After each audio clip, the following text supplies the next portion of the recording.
You can believe whatever you want about what I'm about to tell you. You can call it stress, exhaustion, paranoia, or the slow, silent way loneliness eats a man alive when he's far from home. But I know this much. When you haven't slept in 3 days, the world starts watching you back.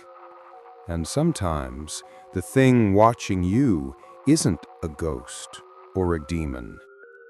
Sometimes it's human.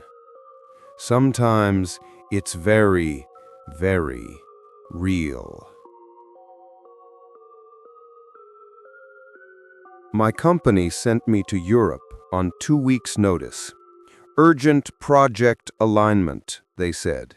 Corporate language for, we messed up, you go fix it. I was 38, recently separated, and stupid enough to believe travel would clear my head. It didn't. I landed in Brno, Czech Republic, a city I'd only seen in a bookmarked travel vlog. Old stone buildings, quiet streets, everything smelling faintly of rain and cigarettes. Picturesque, sure, but cold. The kind of cold that slips under your coat and settles somewhere between your ribs. The company booked me in a small business hotel near the cathedral. The place was clean in the way hospitals are clean. Sterile, echoing, not quite welcoming. My room, 403, faced a narrow courtyard boxed in by concrete walls and rusted fire escapes. The first night, I slept maybe 2 hours. I blamed it on jet lag, the radiator clicking like it was speaking in Morse code, the strange hum of some vent system behind the wall. But around 3:40 a.m., I woke because I felt, irrationally, like someone was standing outside my door. Not knocking, not trying to come in, just standing. I checked the pee-hole. Nothing. But the feeling stayed. By the third night, I had developed an unhealthy routine. Work late at the check office until everyone left, walk back to the hotel through narrow medieval streets, shower, lie down, stare at the ceiling, then drift into shallow, twitching attempts at sleep. Around 2:15 a.m. that night, I woke again, this time to a faint, metallic sound. A scrape. A pause. Another scrape. It came from the courtyard outside my window. I pushed myself up, moved to the curtains, parted them 2 inches. Below, 5 floors down, stood a man. Not a shadow, not a shape, a man. Tall, thin, wearing a black jacket, hood up. He was staring straight up at my window. I froze. I don't mean I hesitated. I mean every muscle locked. I didn't breathe. I didn't blink. I didn't think. The man didn't move, didn't shift his weight, didn't even shove his hands into his pockets to fight the cold.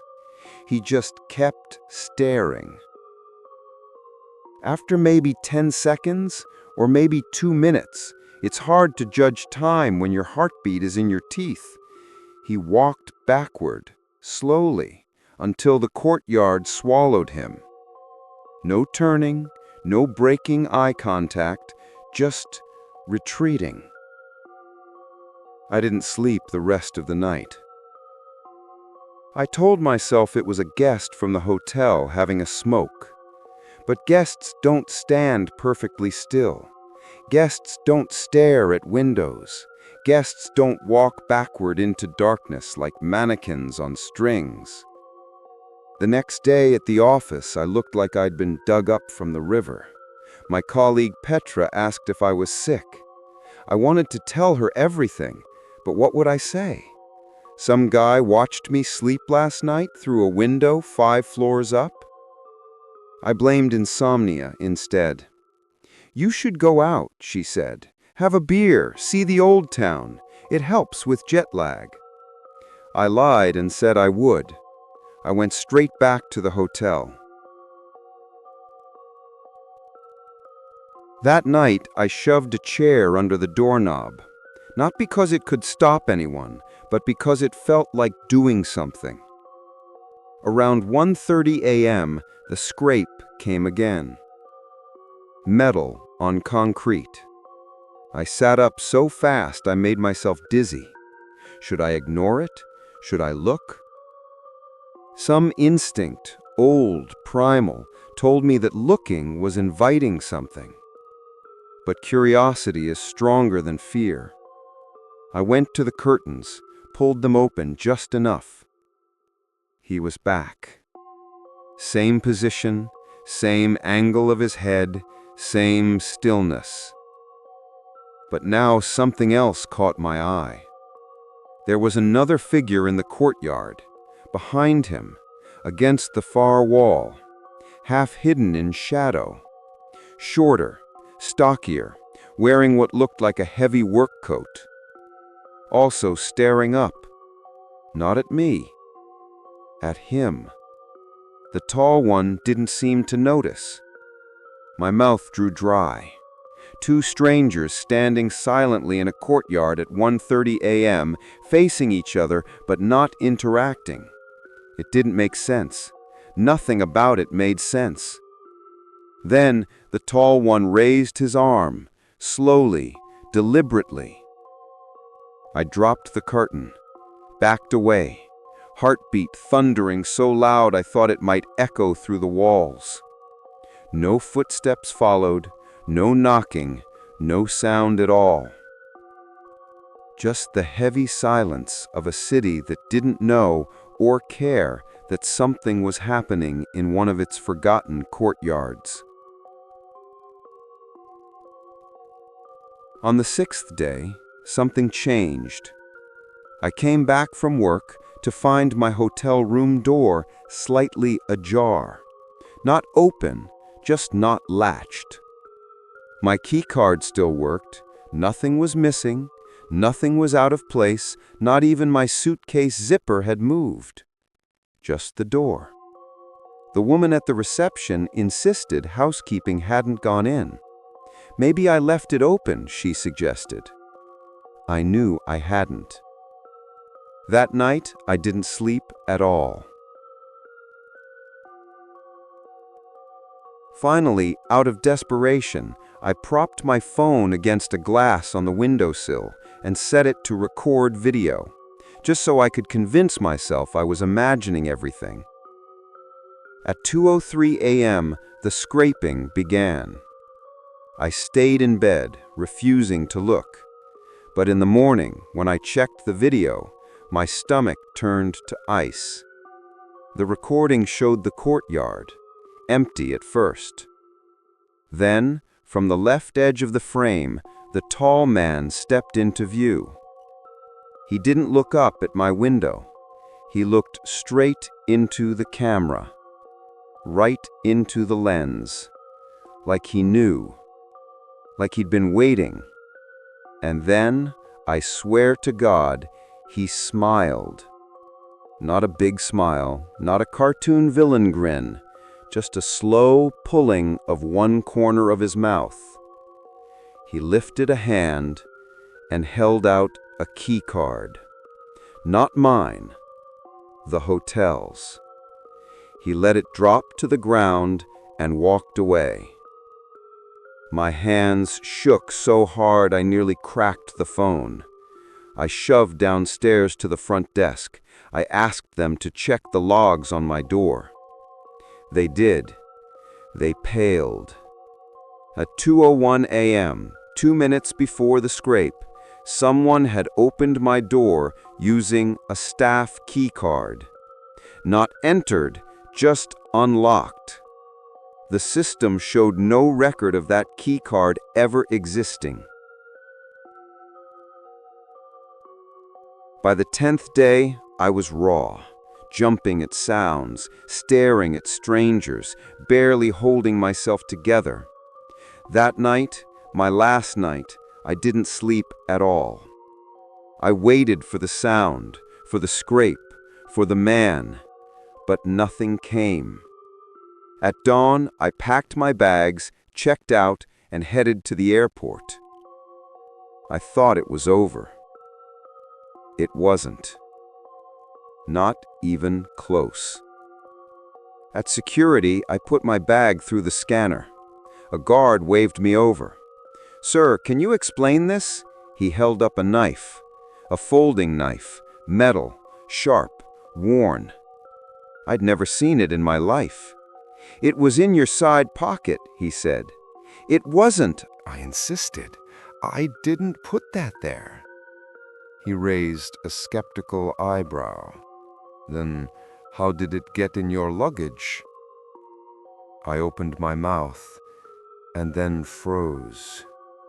Suddenly, every memory snapped painfully into place. My door left ajar. The key card in the courtyard. The staff door unlock at 2:01 a.m. The second figure watching the tall man. The smile into the camera. It wasn't me he was watching. It wasn't even the window. He was watching my room, waiting to see who came and went. He wasn't stalking me. He was using me. Someone else, someone with access, had entered my room. Someone who needed a mule. Someone who planted the knife in my suitcase. The tall man wasn't threatening me. He was warning me. The second figure wasn't with him. He was watching both of us. The entire time, I misread every signal, every glance, every sleepless night. The problem wasn't outside my window. The problem was inside my room. Security took me to a small room for questioning. They checked the knife for prints. There were 2 sets. One was mine, from when they handed it to me. The other belonged to an employee of the hotel, a part-time night porter. He had a record: small crimes, petty theft, and worse. 2 days later, while I was still dealing with police and embassy paperwork, the Czech authorities raided the man's apartment. They found 6 suitcases belonging to travelers, a collection of stolen items, and something else. Hotel master key cards, dozens of them. The porter had been slipping into guests' rooms for months, looking for anything valuable and using certain guests to smuggle items out for him without their knowledge. But here's the thing. None of the other guests had been watched. Just me. Because I was the only one who had a room overlooking the courtyard, the only one who worked late, the only one who came back at the same predictable time every night. The tall man wasn't part of it. He lived in the apartments next door. He'd been watching the porter, not me. He saw him enter my room. He saw him leave. He tried to warn me the only way he could, by showing himself, by holding out the stolen key card. But I misread it. I mistook the protector for the threat. I never learned the tall man's name. Police said he'd filed noise complaints about the porter before, but nothing came of it. He refused to talk to investigators, refused the reward the hotel offered. He just kept living his quiet life in that gray building overlooking the courtyard. The porter got 5 years. I got insomnia. And the terrible knowledge that sometimes the thing you fear in the dark isn't the danger. Sometimes, the danger is standing right behind you, slipping a key card into your door, using your sleep, or your lack of it, as cover. Sometimes the thing staring up from the courtyard windows isn't a threat. Sometimes it's the only person trying to save you.